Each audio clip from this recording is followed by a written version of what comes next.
Les doy la bienvenida al canal de Analítica Tranquila, les habla Boris Thyssen-Gausen. 27 de mayo, estas son las principales noticias hasta este momento. Quiero comenzar felicitando sinceramente a los combatientes de las Fuerzas de Operaciones Especiales de Ucrania en su día profesional. Gracias por su valentía, por su resistencia, por su disciplina y por el enorme trabajo que realizan diariamente por Ucrania. Feliz día de las Fuerzas de Operaciones Especiales. Y ha llegado una declaración muy extraña desde la Federación Rusa. No se llevarán a cabo ataques contra la Rada Suprema de Ucrania ni contra la oficina del presidente. Ellos, cito, no son centros de toma de decisiones. Así lo declaró Kartopolov, jefe del comité especializado de la Duma estatal de la Federación Rusa. ¿En serio? Bueno, no lo sé. Amigos, escriban en los comentarios qué creen ustedes que podría ser un centro de toma de decisiones para los rusos, si la Rada Suprema y la oficina del presidente están excluidos de esa lista. Y otra pregunta importante, ¿y por qué Putin retrocedió tan bruscamente? Da la impresión de que a la medusa botoxeada le pusieron un poco de cerebro, o mejor dicho, lo que debería estar en el lugar del cerebro, después de esas declaraciones tan triunfalistas que hizo. De hecho, ni siquiera hace esas declaraciones él mismo, siempre tiene miedo, manda a alguien más, a Zaharova o a Lavrov, que sean ellos quienes hablen. No descarto que la declaración de China sobre la inadmisibilidad de la escalada haya influido en Putin. Por cierto, me escribieron sobre la embajada china en Kiev. No hay ninguna señal de que alguien allí tenga intención de irse o de sacar algo, no hay ninguna señal de eso.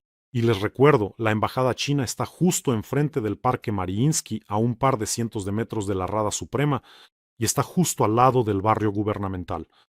Mientras tanto, en Rusia vuelve a arder una base petrolera en Tuapse. Ya es el quinto ataque a esta base petrolera. Putin está escalando la situación y subiendo las apuestas, no por casualidad.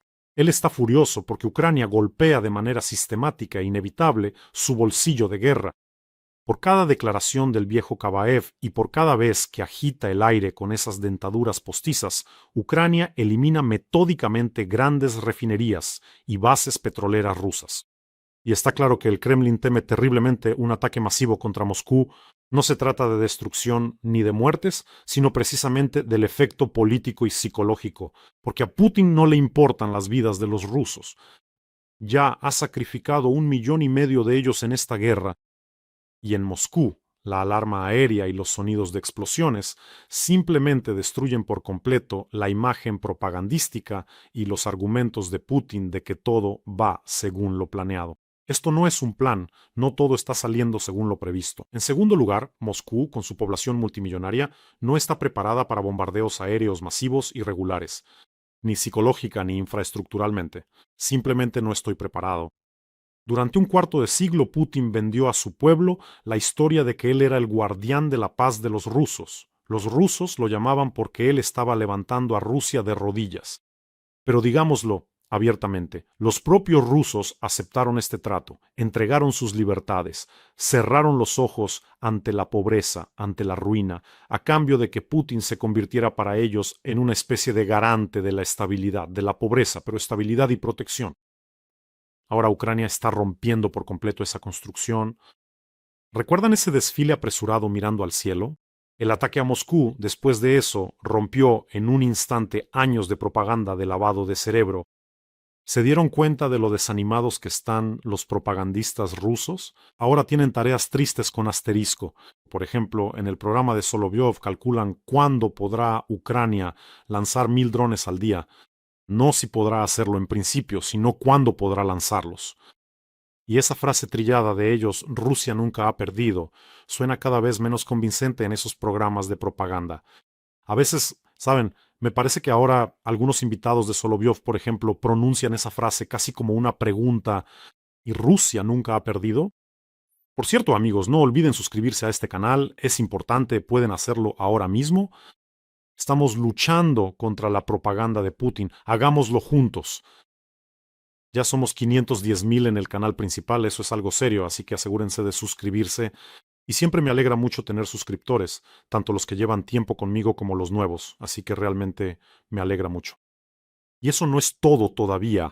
Tuapse es solo el calentamiento. En Sebastopol hubo un impacto en el edificio del cuartel general de la Fuerza Aérea de la Flota del Mar Negro en la calle Gogol. Oh, esa calle me resulta familiar. Ahora les cuento. Después de la destrucción del cuartel general principal de la Flota del Mar Negro, que estaba en una colina, creo que en la calle Voronina, el cuartel general de la Fuerza Aérea de la Aviación Naval, en la calle Gogol, se utilizó como el principal centro de mando para los restos de las tropas, los restos de la flota que quedan en Sebastopol. Yo estudié no muy lejos de ese cuartel general en la calle Gogol. Allí estaba uno de los edificios de mi universidad. Bueno, de hecho, es el centro de la ciudad. Justo al lado del cuartel general de esa aviación naval había una tienda de música llamada Orfeo. Allí compré mi primera guitarra. Sí, disculpen, me desvié del tema. Entonces, ¿qué tenemos? ¿El cuartel general de la Flota del Mar Negro ha sido destruido? Simplemente lo desmantelaron con misiles. La propia Flota del Mar Negro se fue a Novorossiysk, o mejor dicho, lo que queda de ella. Ahora también ha sido alcanzado el cuartel general de reserva de los restos de esa pseudoflota. Putin está teniendo una victoria tras otra. Bueno, creo que ahora los escuadrones de Putin saldrán a defender el cuartel general. Estas abuelas y abuelos comunistas locos siempre estaban ahí. Siempre. Parece que ya no quedan. Solo basta decir algo en contra de la URSS. Y enseguida aparecían como hongos. Eran los individuos más agresivos posibles. Son precisamente ellos los que en todos esos videos vergonzosos gritan a todo pulmón, Putin. Todos esos son ellos, los comunistas chiflados. Es decir, estos escuadrones de Putin siempre se reunían en la zona de la Rakushka, en el malecón cerca del muelle del Conde en Sebastopol, y estaban ahí todo el tiempo, siempre. Incluso me parecía que ni se iban de ahí ni llegaban. O sea, como si salieran de algún subterráneo, de los cuales hay muchos bajo Sebastopol. Y además, literalmente a un par de casas de ese cuartel de la aviación naval vivía un antiguo conocido mío que después del inicio de la invasión a gran escala me escribió diciendo que todo estaba bien, que Rusia pronto los salvaría, pero todo eso es una locura. En ese momento lo llamé, lo mandé simplemente a tomar viento, le solté todo mi repertorio de francés, lo bloqueé y espero sinceramente que hoy haya recibido su dosis de adrenalina. No te preocupes, pronto Ucrania te salvará. Pero eso no es todo. Un misil Pantsir impactó en el edificio de la sucursal del Banco Central de la Federación Rusa, cerca de la Plaza Lastovaya en Sebastopol. El misil se desvió de su objetivo y golpeó el edificio del banco. No sé, tal vez algún militar decidió aprovechar el alboroto para llevarse las cajas de seguridad del banco. El robo, les recuerdo, es una diversión nacional rusa, pero eso tampoco es todo. Taganrog hoy recibió su dosis de drones. El 325º taller de reparación de aviones fue el que la recibió. La empresa se dedica a la reparación y mantenimiento de equipos de aviación. Ya había sido atacada anteriormente. En general, se produjo un incendio grave en esa fábrica. Pero eso tampoco es todo. También atacaron la base aérea, cerca de Voronezh, o más bien en Voronezh, una base aérea con el tradicional nombre ruso de Baltimore. Después de los ataques, allí también hubo un incendio. Pronto sabremos dónde impactaron y cuántos equipos quemaron. Hoy parece ser un día negro para la aviación rusa. Fábrica de reparación de aviones, base aérea, Baltimore, cuartel general de la aviación de la Flota del Mar Negro. Hoy no han tenido suerte, así que Baltimore es una de las bases aéreas clave de la Fuerza Aeroespacial Rusa. Allí están basados los bombarderos tácticos Su-34. Precisamente estos se utilizan regularmente para atacar Ucrania, incluso con bombas guiadas y armamento de misiles. Imagínense, alguien en el extranjero lee las noticias o ve nuestro canal. Les recuerdo, sale en varios idiomas, incluido el inglés. Alguien lee o ve el reportaje. Ucrania atacó a Baltimore. Alarma. El estado de Maryland está en peligro. En fin, la base aérea, Baltimore, en Voronezh, recibió el nombre de Otsela, que alguna vez estuvo en este lugar. El pueblo también se llamaba Baltimore. En su momento, en Rusia estaba de moda nombrar los asentamientos en honor a ciudades extranjeras famosas. Por eso en toda Rusia aparecieron Baltimores, Versalles, Paríses, Londres. Y bueno, me dio curiosidad, miré el mapa, el Baltimore ruso está ubicado entre el distrito soviético y el distrito leninista de Voronezh. Y aquí hay otra razón por la que Putin empezó a subir las apuestas. Por primera vez en mucho tiempo, los rusos están retrocediendo en las regiones de Zaporilla y de Dnipropetrovsk. Es absolutamente evidente que la ofensiva de primavera de los rusos ha fracasado y como resultado, en Rusia empiezan a reforzar las medidas de movilización, por ahora de manera encubierta, y han comenzado a atraer a los restos de la basura biológica a la guerra contra Ucrania con diferentes incentivos. Ayer se firmó una ley para cancelar las deudas de quienes vayan a matar a Ucrania. El botoxeado empezó a ponerse nervioso. Entiende hacia dónde va todo esto. Madyar volvió a enviar un mensaje de Lukashenko al gran Lubny. Madyar escribió que ya tiene los primeros 500 objetivos anotados a lápiz. Un consejo gratuito y muy práctico. No te metas en Ucrania. Creo que Lukashenko ya debería haberlo entendido todo hace tiempo. 500 objetivos anotados a lápiz, pero creo que con 10 objetivos basta. Y Lukashenko en general está huyendo de Bielorrusia a toda prisa. Y Ucrania y los ucranianos le muestran al mundo entero que se puede y se debe luchar contra el enemigo, incluso si te supera tanto en número como en equipamiento. Y nuestros defensores no solo detuvieron la ofensiva rusa, sino que también están recuperando nuestros propios territorios. En cada emisión tenemos una colecta importante para las fuerzas de defensa de Ucrania. Hoy continuamos la colecta para el primer batallón médico independiente, para nuestros médicos, para comprar respiradores artificiales, que ahora hacen muchísima falta en el frente para los grupos quirúrgicos avanzados. Los médicos han grabado un mensaje para ustedes. Por favor, véanlo. Апарат штучної вентиляції легень – не просто медичне обладнання, це шанс на порятунок та життя для пацієнта. В умовах бойових дій, де потік поранених часто є раптовим і непередбачуваним, таких апаратів потрібно дуже багато. До того ж, вони мають властивість ламатися та виходити з ладу від високого навантаження. Разом із каналом Бориса Тізенгаузена ми вже зібрали на 4 таких апарати, але цього все ще недостатньо для передових хірургічних груп нашого підрозділу. Тому ми оголошуємо збір ще на 2 апарати. Ми щиро дякуємо Борису та його глядачам за допомогу, небайдужість і увагу до питань порятунку українських захисників. En este caso, tu donación salvará directamente la vida de uno de nuestros defensores. Ayudemos a nuestros médicos. El enlace para donar está en la descripción de este video. Allí encontrarás opciones de Mono, Private y PayPal para quienes quieran ayudar desde el extranjero. Si estás viendo esto en otro canal, siempre hay un código QR en la esquina que también lleva a la recaudación. Y muchísimas gracias, amigos, por apoyar a Ucrania y a nuestros defensores. Son simplemente increíbles. Una noticia puramente rusa. No pude pasar por alto esta noticia. Un maníaco de San Petersburgo, con 15 víctimas a sus espaldas, escapó de la guerra en Ucrania y se dio a la fuga. En la región de Leningrado están buscando al estrangulador en serie Andrei Kiko, conocido como el maníaco de Sosnovsky. Anteriormente fue condenado a 25 años en una colonia de régimen estricto por asesinato, violación y ataques a mujeres en el parque forestal de Sosnovsky en San Petersburgo. Tiene 15 víctimas en su haber.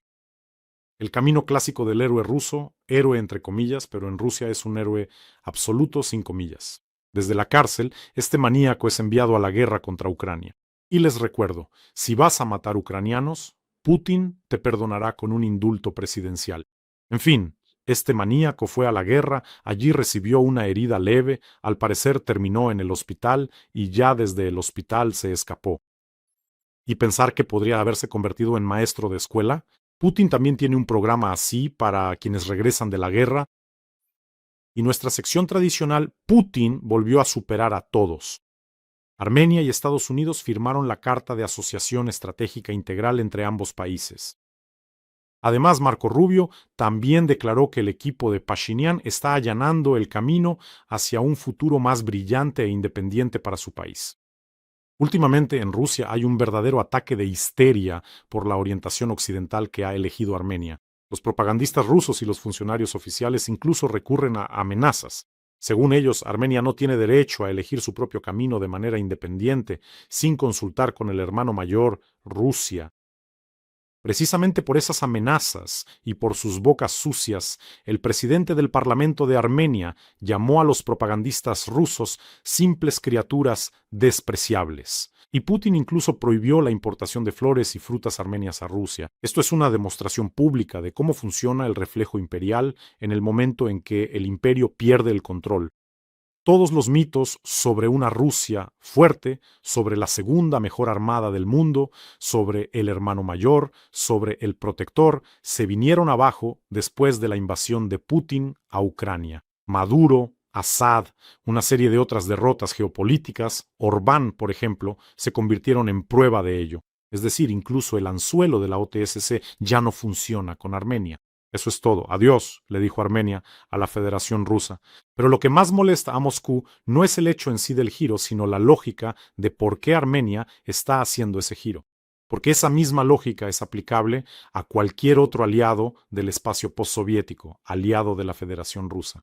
Armenia demuestra que la salida es posible, que no conduce a una catástrofe inmediata, que Occidente está dispuesto a aceptar.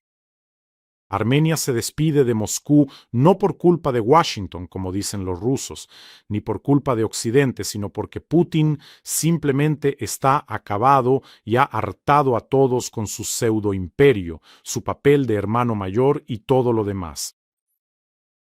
Y el Centro Dossier sale con una investigación sobre este tema. Resulta que el Kremlin está financiando en Armenia una campaña de por cualquiera menos Pashinyan. Esta es una campaña en la que se pegan carteles. Vota por cualquiera, pero no por Pashinyan. Y de entre esos cualquiera hay 3 personajes, todos ellos prorrusos. ¿Quién lo hubiera dudado, verdad? Últimamente al Kremlin no le está yendo bien con la injerencia en elecciones ajenas. Orbán, un gran saludo para ti. ¿Se imaginan si, después de insultos directos, amenazas e injerencia en las elecciones, Armenia finalmente plantea la cuestión de cerrar la base militar rusa en Gyumri? Eso sí que sería una sorpresa. En general, claro, el tecnólogo político del Kremlin se ha venido abajo. Nada de creatividad. Rusia amenazó a Armenia con suspender el suministro de gas, productos petrolíferos y diamantes a precios bajos si Armenia sigue acercándose a Occidente. Dios mío, armenios, sé que tengo algunos entre mis lectores y espectadores. Y por cierto, muchísimas gracias por su apoyo a Ucrania. Armenios, cuéntenme por favor cómo van a vivir sin los diamantes rusos, ¿eh? ¿Les será difícil?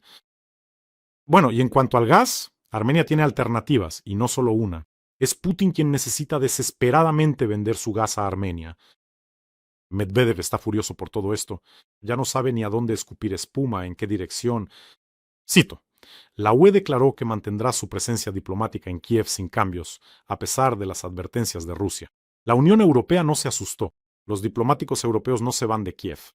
Bueno, escribe Medvedev, al parecer tienen suficientes diplomáticos y necesitan reducir su número. ¡Uy, qué miedo! ¿Quién fue el que habló desde la caseta, eh? Qué curioso.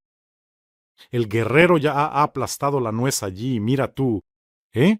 ¿Y cómo toman esas decisiones en el Kremlin? El cascanueces no asustó a nadie. Hace falta algo más aterrador. Vamos a soltar a Medvedev. Suelten al Alco Kraken, que asuste a los embajadores europeos. Y ahora, 2 noticias sobre el mismo tema.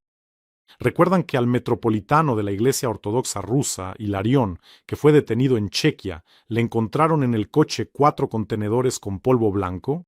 Pues bien, a este metropolitano lo han dejado en libertad, pero la pericia demostró que el polvo era definitivamente ilegal. Ese mismo metropolitano fue liberado, pero se le habrá pasado el efecto al propio metropolitano. Y la segunda noticia está directamente relacionada. Es como la primera, una copia exacta.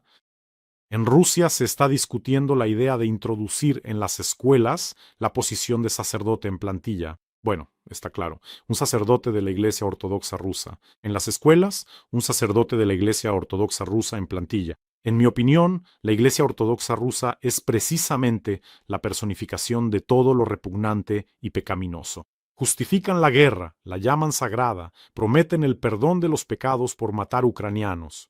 Llevan consigo polvo prohibido en los coches. La Iglesia Ortodoxa rusa no es el fondo, es el fondo del fondo. No sé si existe una palabra aún más dura. En fin, decidieron enviar a estos curas también a las escuelas de forma permanente, para que enseñen algo a los niños. Y otra noticia interesante.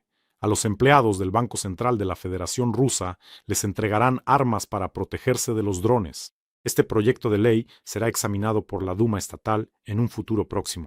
A los empleados de transporte de valores del Banco Central de Rusia les darán armas, para que además de recoger el dinero, también puedan derribar drones, unos verdaderos multifuncionales.